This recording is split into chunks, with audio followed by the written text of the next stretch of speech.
for you. Finishing up my last week now, as a matter of fact.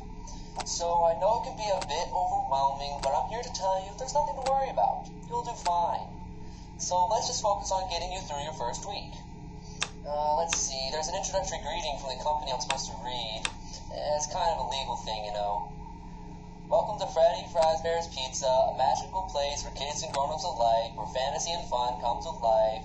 Fazbear Entertainment is not responsible for damage to property or person. Upon discovering the damage, death has occurred, a missing person report will be filed within 90 days, or as soon as property and premise have been thoroughly cleaned and bleached, and the carpets have been replaced, blah, blah, blah.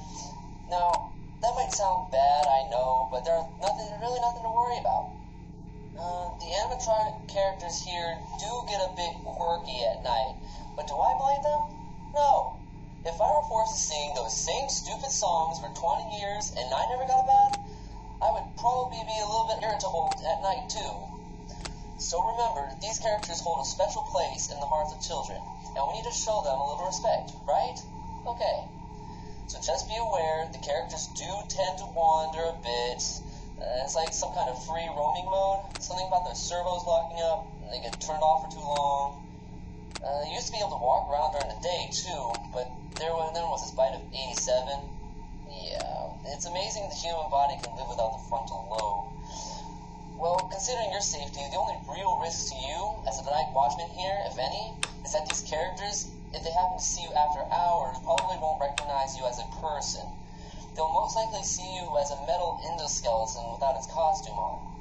Now, since that's against the rules here at Freddy Fazbear's Pizza, they'll probably try to forcefully stuff you inside of Freddy Fazbear's suit.